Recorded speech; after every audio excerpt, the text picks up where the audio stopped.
जो इन्वेस्टर्स लंबे समय से जियो आईपीओ का इंतजार कर रहे हैं उनके लिए एक बड़ी खबर है।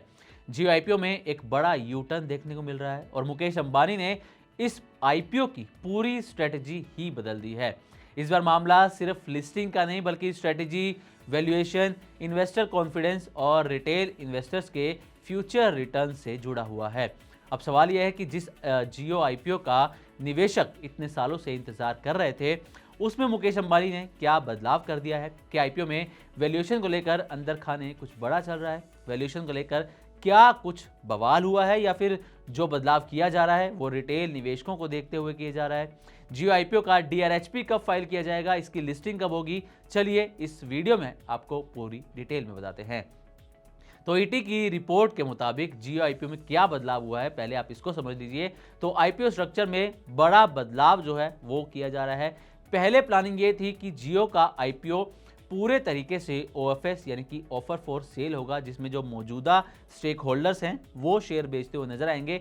लेकिन अब इस स्ट्रेटेजी को बदल दिया गया है और अब जियो का जो आईपीओ है वो पूरी तरह से फ्रेश इशू होने वाला है, जैसा कि ईटी की रिपोर्ट में दावा किया जा रहा है। अब इन पैसों से कंपनी जो है कर्ज को कम करना चाहती है। जो जियो के ऊपर कर्ज है, जियो के ऊपर करीब करीब 35,000 करोड़ का कह लें कि कर्ज है, लोन है, बोरोइंग है, इसको कुछ भी आप नाम दे सकते हैं। ये 25,000 करोड़ के आसपास का है और इससे जो है जो पैसा कंपनी जुटाएगी वो ये डेट उतारने पर फोकस रहेगा।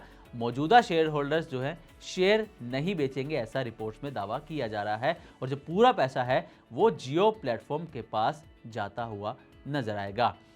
तो अब सबसे बड़ा सवाल कि आखिर फ्रेश इशू और ओएफएस में क्या फ़र्क होता है, तो आसान भाषा में आपको ये समझाने की कोशिश करते हैं।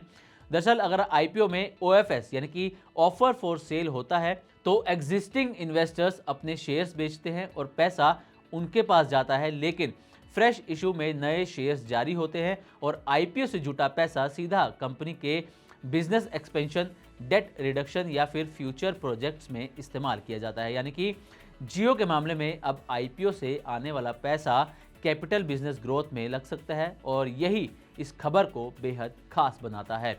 और सबसे बड़ी बात, कंपनी जो ये फ्रेश इशू ला रही है और जो पैसा कंपनी के पास आईपीओ के जरिए आ रहा है, रिपोर्ट्स के मुताबिक उस पैसे का एक बड़ा हिस्सा करीब करीब 25,000 करोड़ डेट कम करने में इस्तेमाल हो सकता है। लिस्टिंग से पहले डेट कम करना इन्वेस्टर्स के लिए पॉजिटिव सिग्नल भी माना जाता है।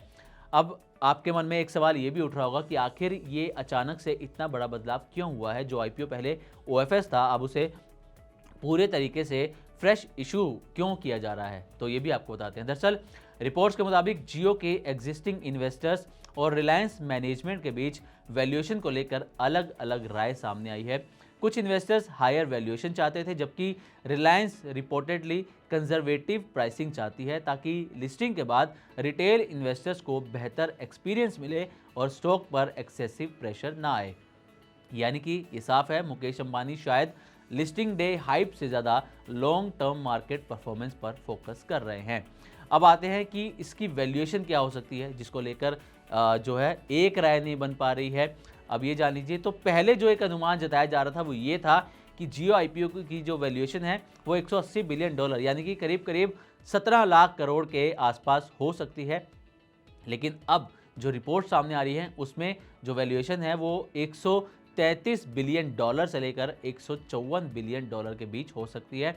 और अगर भारतीय करेंसी में देखें तो 133 बिलियन डॉलर का मतलब हुआ 11.5 लाख करोड़ के आसपास की वैल्यूएशन हो सकती है। और अगर 154 बिलियन डॉलर पर वैल्यूएशन पर यह आईपीओ आता है तो 13 लाख करोड़ के आसपास भारतीय करेंसी में ये बनता है।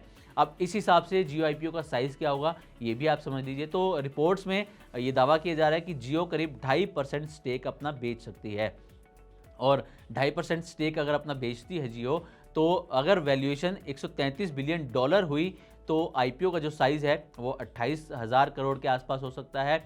और अगर 154 बिलियन डॉलर वैल्यूएशन पर ये आईपीओ आता है तो आईपीओ का जो साइज़ है वो 34,000 करोड़ के आसपास हो सकता है। और इस हिसाब से भी अगर देखें तो जियो का आईपीओ भारतीय इतिहास का सबसे बड़ा आईपीओ हो सकता है। अभी तक जो सबसे बड़ा आईपीओ है भारतीय शेयर मार्केट का वो ह्यूंडई इंडिया का है। 27,000 करोड़ के आसपास का ये आईपीओ आया था।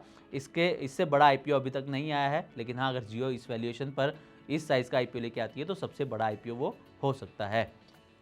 अब एक सवाल जो पिछले काफ़ी समय से निवेशक कर रहे हैं कि आखिर जियो का आईपीओ कब आएगा, तो आपको बता दें कि रिपोर्ट्स में दावा किया जा रहा है कि जियो आईपीओ का जो डीआरएचपी है, ड्राफ्ट रेड हेरिंग प्रोस्पेक्टस, वो अगले 7 से 15 दिन में फाइल किया जा सकता है और इसे फाइल करने के बाद कंपनी जुलाई में आईपीओ ला सकती है, यानी कि जुलाई में जियो की लिस्टिंग जो है वो मार्केट में हो सकती है।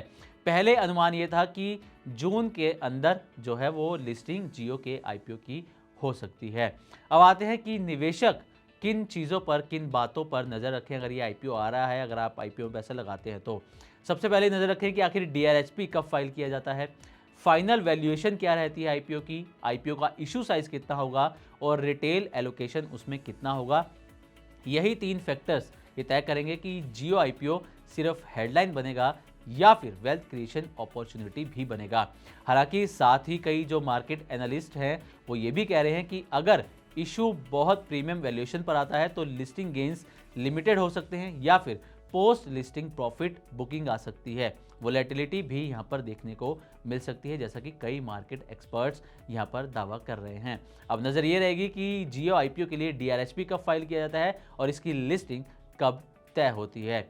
तो इसी तरीके की और भी वीडियोस के लिए देखते रहें मनी9 और सब्सक्राइब करें हमारा यूट्यूब चैनल। साथ ही बिजनेस जगत से जुड़ी ताज़ा तरीन खबरों को आप हमारी वेबसाइट money9live.com पर भी पढ़ सकते हैं।